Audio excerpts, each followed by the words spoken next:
ओम शांति। आज 7 जुलाई 2021 के साकार मधुर महावाक्य हैं।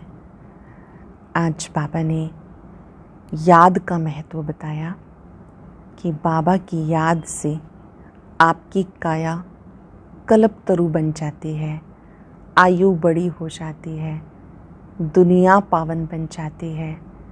बाबा बच्चों को नरकवासी से स्वर्गवासी बनने का रास्ता बता रहे हैं कि आपको जीते जी मरना है, जीते जी सब तरफ से बुद्धि योग हटा देना है।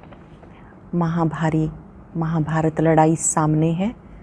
बाबा बच्चों को घर वापस ले जाते हैं।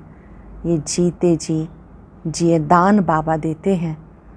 बाबा याद दिलाते कि होवनहार विनाश से पहले आपको एक बाप की याद में रहना है। बुद्धि में पक्का निश्चय करना है, मेरा तो एक बाबा, दूसरा न कोई। इसी से आत्मा पतित से पावन बनती है। जगदम्बा की महिमा सुनी हम सब ने। जगदम्बा को ही सरस्वती कहते हैं। जगत अम्बा भी है, जगत पिता भी है और परम पिता भी है। शिव बाबा परम पिता हैं, वही पतित पावन है। प्रजापिता ब्रह्मा को या जगदम्बा माँ को पतित पावन नहीं कहेंगे। देवी देवताओं को भी पतित पावन ज्ञान सागर नहीं कहेंगे। शिव बाबा ही पतित पावन हैं, उन्हें ही सब पुकारते हैं। सत्युग में कभी कोई नहीं कहते हैं हे दुख हरता सुख करता आओ, क्योंकि वहाँ है ही सुख में। सत्युग त्रेता में सुख का राज्य चला, धीरे धीरे उतरती कला में आ गए। जब द्वापर युग शुरू हुआ तो भक्ति भी व्यभिचारी हो गई। शिवलिंग की पूजा के साथ अन्य रास्तों की भी पूजा करनी शुरू कर दी। जहाँ 3 रास्ते मिलते हैं उसे टिवाटा कहते हैं। वहीं कोई तेल चढ़ाते हैं, कोई पानी की पूजा करते हैं, कोई गंगा स्नान करके सोचते हैं पावन बन जाएंगे। लेकिन पतित पावन केवल एक परम पिता परमात्मा है। विष्णु को भी अलंकार दिए हैं। अलंकार या 4 भुजाएं ये प्रतीकात्मक हैं। बाबा इसका अर्थ बताते कि आत्मा को बाप की याद से पावन बनाना है। अलंकार संगम युग पर ब्राह्मणों के हैं। इन अलंकारों को धारण करना है। पावन बनने की युक्ति एक ही है कि हम आत्मा रूप में भाई भाई हैं। ड्रामानुसार घर गृहस्थ में रहते भी पावन बनने की युक्ति रची हुई है कि हम अपने को आत्मा समझ आत्मा भाई भाई हैं, प्रजापिता ब्रह्मा की संतान भाई बहनें हैं। इससे हम पवित्र जीवन बनाएं। सतयुग में एक पिता होता है, भक्ति मार्ग में 2 पिता होते हैं, संगम युग पर 3 पिता। परम पिता परमात्मा पारलौकिक पिता हैं जो आकर के हमें वर्षा देते हैं। पारलौकिक बाप कहते हैं सबके बीच में रहते हुए मित्र संबंधियों से बुद्धि योग हटाओ, एक मुझे याद करो। धर्म और कर्म का बैलेंस रखो। कर्म करते हुए धर्म स्मृति में रहना चाहिए। धर्म अर्थात धारणा। ऐसा नहीं कि कर्म पूरा हो जाए फिर हमें स्मृति आए, नहीं, कर्म करते करते धारणाओं को भी स्मरण करते रहना है। उन्हीं को दिव्य बुद्धिवान आत्मा कहते हैं।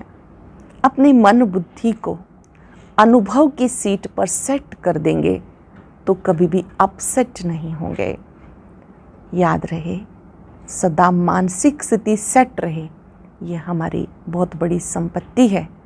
अच्छे अच्छे अनुभवों में अपने मन बुद्धि को बिजी करेंगे।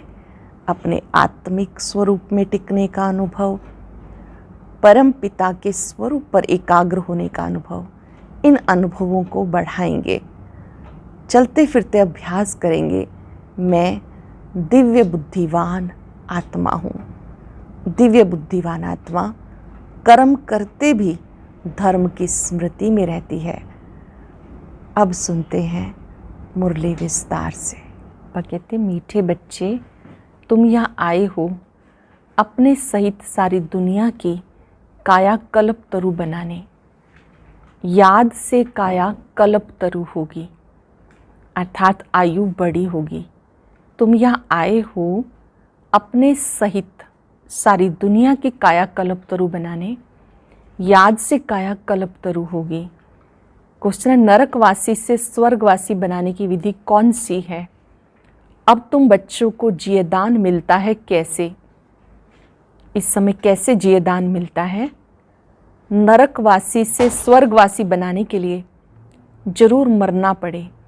बाबा कहते मैं आया हूँ तुम सबको मौत देने, तुम्हारी इस देह को ख़त्म कराए, बाकी आत्माओं को मैं ले जाऊंगा। यही सच्चा जियदान है। इसके लिए महाभारत लड़ाई है जिसमें सबका विनाश होगा। फिर आत्माएं पावन बन वापस घर जाएंगी, फिर स्वर्ग में आएंगी। पहले घर जाएंगे फिर स्वर्ग में आएंगे। गीता माता ओ माता, तो है सबकी भाग्य विधाता। ओम शांति। मीठे मीठे रूहानी बच्चों ने गीत की लाइन सुनी, जगदम्बा की महिमा सुनी।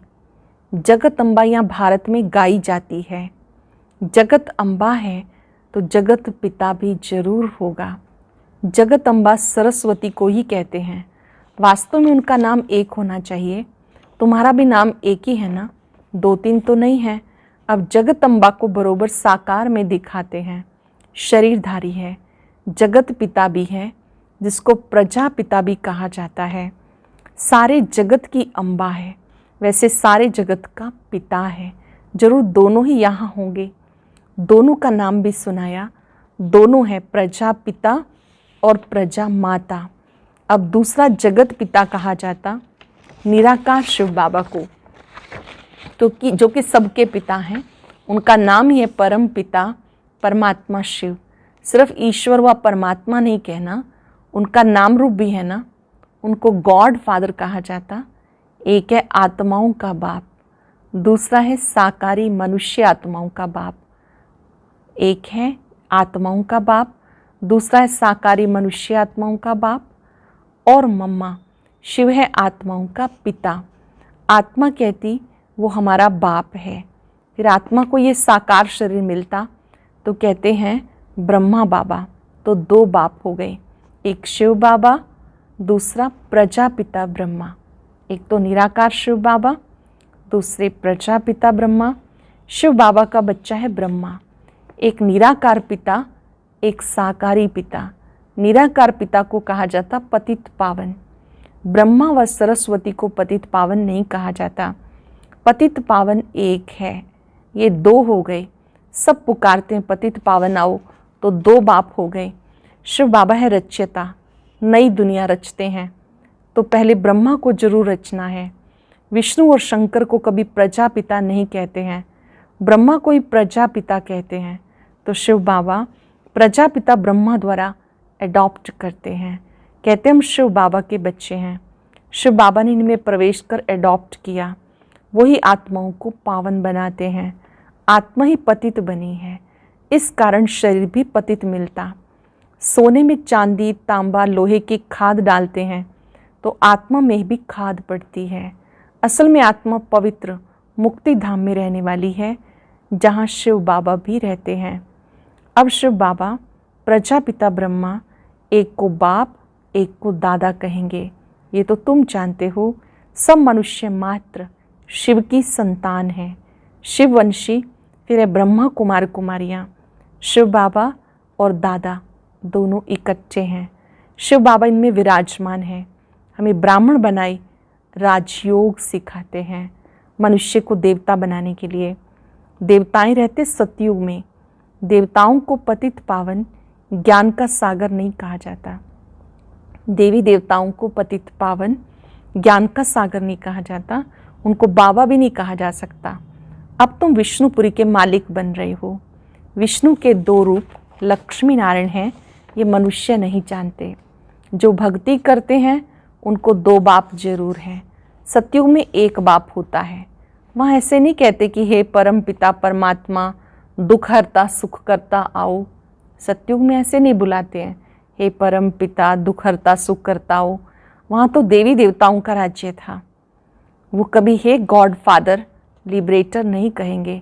वहाँ कोई पतित दुखी होते ही नहीं जो पतित पावन को फिर बुलाएं। जानते हो, भारत में आज से 5000 वर्ष पहले देवी देवताओं का राज्य था। पीछे 1250 वर्ष के बाद होता है राम सीता का राज्य। बाबा सिद्ध करके बताते, सतयुग त्रेता में तुम्हारे 21 जन्म हुए। ब्राह्मण, देवता, क्षत्रिय सब भारत में ही बनते हैं। बाप आकर पुरानी दुनिया को नया बनाते हैं, रिजुवनेट करते हैं। शिव बाबा पुरानी दुनिया को नया बनाते हैं, रिजुवनेट करते हैं, कायाकल्प तरु बनाते हैं, अमर बनाते। तुम बच्चों को बाप आकर अमर लोक का मालिक बनाते हैं। जब भारत अमर लोक था तब देवताओं का राज्य था। सीढ़ी उतरते उतरते मृत्यु लोक के आकर मालिक बने। कहते हैं हमारा भारत, तो प्रजा भी मालिक हुई ना। तुम भी कहेंगे हमारा भारत। हम भारत के मालिक थे परंतु नरकवासी। देवताएं कहेंगे हम स्वर्गवासी हैं। तुम भी स्वर्गवासी थे, 84 जन्म भोग नरकवासी बने हो। यहाँ भारत में ही शिव बाबा अवतरित होते हैं, जन्म लेते हैं। शिवरात्रि, शिव जयंती गाई जाती है, कृष्ण जयंती भी मनाते हैं। उनकी तो वेला भी बताते हैं, फलाने समय माता के गर्भ से जन्म हुआ। सतयुग में जन्म तो जरूर माता के गर्भ से लिया होगा। कृष्ण जयंती होती है सतयुग नई दुनिया में, फिर पुनर्जन्म में आने लगा। बाबा सिर्फ एक ही बात नहीं करते हैं, कृष्णपुरी सो विष्णुपुरी। राजाएं उतरते हैं तो सारी डायनेस्टी उतरती है, उसमें राजा रानी प्रजा सब आ जाते। जब चंद्रवंशी का राज्य होता है तो सूर्यवंशी का राज्य पास्ट हो गया, ट्रांसफ़र होकर चंद्रवंशियों को मिलता है, फिर वैश्यवंशियों को मिलता है। जो सूर्यवंशी हैं वो चंद्रवंशियों को राज्य देते हैं, चंद्रवंशी वैश्यवंशियों को। अब तुम समझते हो हम ब्राह्मण कुल के हैं चोटी, चोटी के ऊपर है बाप। हम पहले ब्राह्मण थे, फिर शूद्र अथवा पैर बने, पैर से एकदम चोटी बनते हैं। पहले शिव बाबा, फिर है चोटी। बाबा ने तुम्हें ब्राह्मण बनाया, अब तुम शिव बाबा को बाबा बाबा कहते हो। इस हिसाब से पोतरे पोत्रियां हो गए। तुम जानते हो हम सब शिव बाबा की संतान हैं, ब्राह्मण ब्राह्मणियां हैं, एक बाप के हम सब बच्चे हैं। भाई बहन कभी क्रिमिनल असॉल्ट कर नहीं सकते। कितने ढेर बच्चे, सब कहते हैं बाबा, तो इतने सब झूठे थोड़े ही हो सकते। सबका बाप तो वही है, निराकार शिव, और साकार प्रजापिता ब्रह्मा है। बस एक बाप के बच्चे भाई बहन ठहरे। तुम्हें पवित्र जरूर बनना है। स्त्री पुरुष पवित्र कैसे बने, इसके लिए युक्ति ड्रामा में नोंधी हुई है। घर गृहस्थ में रहते पावन कैसे बने, उसके लिए ड्रामा में युक्ति नोंधी हुई है। यहाँ सिर्फ ब्रह्मा कुमार कुमारियाँ हैं, कोई शूद्र कुमार कुमारी नहीं है। वो है पतित शूद्र, तुच्छ बुद्धि, क्योंकि बाप को नहीं जानते। कहते ओ गॉड फादर। अच्छा, उनका ऑक्यूपेशन पता है? नाम रूप देश काल बताओ, उनकी जीवन कहानी बताओ। अगर नहीं जानते हो तो नास्तिक ठहरे। रचयिता और रचना के आदि मध्यंत को नहीं जानते। वो है ही पतित दुनिया, सतयुग पावन दुनिया, कलयुग को पतित दुनिया कहते हैं। इस समय बिल्कुल तमो प्रधान है, इसको रोरव नर्क कहते हैं। कलयुग को इस समय कहते हैं रोरव नर्क, घोर कलयुग जिसको कहते हैं। इसकी भी स्टेजेस होती हैं। द्वापर से नर्क बनना शुरू होता है, फिर वृद्धि को पाता है। भक्ति भी पहले सतो प्रधान, अब वह बिचारी थी, फिर सतो रजो तमो होती है। तुमने देखा होगा जहाँ 3 रास्ते मिलते हैं उसको टिवाटा कहते हैं, उस पर तेल आदि चढ़ाते हैं, माथा झुकाते हैं। अब कहाँ शिव बाबा की पूजा, कहाँ टिवाटे की। इसे कहते तमो प्रधान भक्ति। पानी की भी पूजा करते हैं, पतित पावनी गंगा बहुत गाते हैं। अब पतित पावन कौन? पानी की गंगा कैसे पतित पावनी हो सकती? वो तो पानी है ना। पतित पावन बाप है। शिव जयंती भारत में होती है तो जरूर भारत में ही आता होगा, पतितों को पावन देवता बनाने के लिए। ब्रह्मा तन में आके मनुष्यों को देवता बनाते हैं। अब तुम आते ही हो पतित से पावन बनने के लिए। जैसे तुम्हारी 2 भुजाएं हैं वैसे उनकी 2 भुजाएं हैं। 4-8 भुजा वाला कोई मनुष्य होता नहीं, ये अलंकार दे दिए। चतुर्भुज दिखाया प्रवृत्ति मार्ग दिखाने के लिए। विष्णुपुरी लक्ष्मी नारायण की पुरी को कहा जाता, विष्णुपुरी लक्ष्मी नारायण की पुरी को कहा जाता। वैष्णव अक्षर भी विष्णु से निकला है। देवताएं वैष्णव थे। वल्लभाचारी वैष्णव होते हैं, वेजिटेरियन। वो कोई निर्विकारी नहीं होते, उनकी बड़ी हवेलियां होती। वैष्णव का अर्थ ही नहीं समझते। विष्णुपुरी में रहने वाले को वैष्णव कहा जाता है। वैष्णव पवित्र को कहा जाता। राधे कृष्ण का मंदिर अलग, लक्ष्मी नारायण का अलग बना दिया। भारतवासी जानते ही नहीं कि उनमें क्या फ़र्क है। राधे कृष्ण ही लक्ष्मी नारायण बनते हैं, ये किसी को पता नहीं है। वो है बचपन का रूप, वो है बड़ेपन का रूप। लक्ष्मी नारायण के छोटेपन के चित्र कोई है नहीं। लक्ष्मी नारायण को सतयुग में, राधे कृष्ण को द्वापर में ले गए। अब तुम रचयिता बाप और रचना के आदि मध्यंत को जान गए हो। बाबा झाड़ का भी राज समझाते, ड्रामा का राज भी समझाते हैं। झाड़ मतलब कल्प वृक्ष, ड्रामा सृष्टि चक्र। झाड़ को देखने से समझेंगे शंकराचार्य तो कलयुग में आते हैं। सन्यासियों की डायनेस्टी सतयुग में तो हो नहीं सकती। सब भगवान के बच्चे हैं तो स्वर्गवासी होने चाहिए, परंतु स्वर्गवासी सब होते नहीं, सिर्फ देवताएं ही होते हैं। अब ये है संगम युग। पतित से पावन बनने का मेला है। पतित पावन द्वारा ही पावन बनते हैं। संगम पर नदियों और सागर का मेला है। नदियों का मेला तो होता नहीं। अब ज्ञान सागर और तुम आत्माओं का मेला लगता है। ज्ञान सागर शिव बाबा और हम आत्माओं का मेला लगता है। तुम आए हो ज्ञान सागर के पास। ज्ञान गंगाएं तुम ज्ञान सागर से निकली हो। तुम ज्ञान स्नान कराए पावन बनाते हो, योग सिखाते हो। सागर का परिचय दे तुम यहाँ ले आते हो मेले पर। कोई भी मिलता है शिव बाबा का परिचय देते हो, फिर मिलाने के लिए आप बाबा के पास लेकर आते हो। इस समय तुम सब ब्राह्मण बनते हो तो तुम्हें 3 बाप हैं। लौकिक पिता भी हैं, प्रजापिता भी हैं, शिव बाबा भी हैं। भक्ति मार्ग में 2 पिता होते हैं, सतयुग में 1 पिता होगा। लौकिक पिता सतयुग में केवल 1, द्वापर युग से लौकिक के साथ पारलौकिक को भी याद करते हैं। संगम युग पर हमें अलौकिक पिता ब्रह्मा बाबा तीनों का परिचय मिल गया। ये समझने की बातें हैं।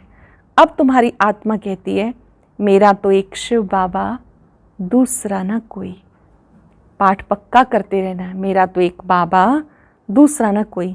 मित्र संबंधी आदि होते हुए भी कहते हैं मेरा तो एक शिव बाबा। उनकी याद से पतित से पावन बनना है। आत्मा जानती वो हमारा बाप भी है, टीचर भी है, सतगुरु भी है। बाबा बाप, शिक्षक, सतगुरु है। हमारी आत्मा को बाबा लेने आए हैं। ब्रह्मा तन में प्रवेश कर पावन बनाते। तुमको ले जाने के लिए बाबा आए हैं। तुम सबको मौत देने आया हूँ। नरकवासी से स्वर्गवासी बनाने के लिए जरूर मरना पड़े। तुम्हारी इस देह को ख़त्म कराए, बाकी आत्माओं को ले जाऊंगा। देह खत्म हो जाएगी, आत्माओं को ले जाऊंगा। बाबा कहते तुम्हें जिये दान देता हूँ। महाभारत लड़ाई है ना, सबका विनाश होगा, नहीं तो कैसे ले जाऊंगा। आत्माओं को पवित्र बनाकर घर ले जाता हूँ। वो शांति धाम है। सतयुग आएगा तो कलयुग जरूर विनाश होगा। इसके लिए महाभारत लड़ाई मशहूर है। लगती भी संगम पर है। ये महाभारत लड़ाई लगती भी संगम पर है, जबकि तुम मनुष्य से देवता बनते हो। अच्छा, मीठे मीठे सिक्के दे बच्चों प्रति माता पिता बाप दादा का याद प्यार, गुड मॉर्निंग। रूहानी बाप की रूहानी बच्चों को नमस्ते। रूहानी बच्चों की रूहानी बाप दादा को नमस्ते, गुड मॉर्निंग। शुक्रिया बाबा, शुक्रिया। धारणा के लिए सार। ज्ञान सागर में ज्ञान स्नान कर स्वयं को पावन बनाना है। ज्ञान सागर में ज्ञान स्नान कर स्वयं को पावन बनाना है। मित्र संबंधियों के साथ रहते बुद्धि में रहे मेरा तो एक शिव बाबा, दूसरा ना कोई। विष्णुपुरी में चलने के लिए पक्का वैष्णव अर्थात पवित्र बनना है। विष्णुपुरी में चलने के लिए पक्का वैष्णव, पवित्र बनना है। नरक से जीते जी मरकर बुद्धियोग स्वर्ग में लगाना है। जीते जी बुद्धियोग स्वर्ग में लगाना है। जीते जी मरकर बुद्धियोग स्वर्ग में लगाना है। वरदान है धर्म और कर्म दोनों का ठीक बैलेंस रखने वाले दिव्य व श्रेष्ठ बुद्धिवान भव। धर्म और कर्म दोनों का ठीक बैलेंस रखने वाले दिव्य व श्रेष्ठ बुद्धिवान भव। कर्म करते समय धर्म धारणा भी संपूर्ण हो तो धर्म और कर्म दोनों का बैलेंस ठीक होने से प्रभाव बढ़ेगा। ऐसे नहीं जब कर्म समाप्त हो तब धारणा स्मृति में आए। बुद्धि में दोनों बातों का बैलेंस ठीक हो तब कहेंगे श्रेष्ठ व दिव्य बुद्धिवान। नहीं तो साधारण बुद्धि, कर्म भी साधारण, धारणाएं भी साधारण होती हैं। तो साधारणता में समानता नहीं लानी, लेकिन श्रेष्ठता में समानता हो। श्रेष्ठता में समानता लानी है। जैसे कर्म श्रेष्ठ वैसे धारणा भी श्रेष्ठ हो। जैसे कर्म श्रेष्ठ वैसे धारणा भी श्रेष्ठ हो। स्लोगन है अपने मन बुद्धि को अनुभव की सीट पे सेट कर दो तो कभी अपसेट नहीं होंगे। मन बुद्धि को अनुभव की सीट पर सेट कर दो तो कभी अपसेट नहीं होंगे। आज हम अभ्यास करेंगे, मैं दिव्य बुद्धिवान आत्मा हूँ। और आज की यह एक नई वीडियो भी ज़रूर देखें, कोई मिस ना करें।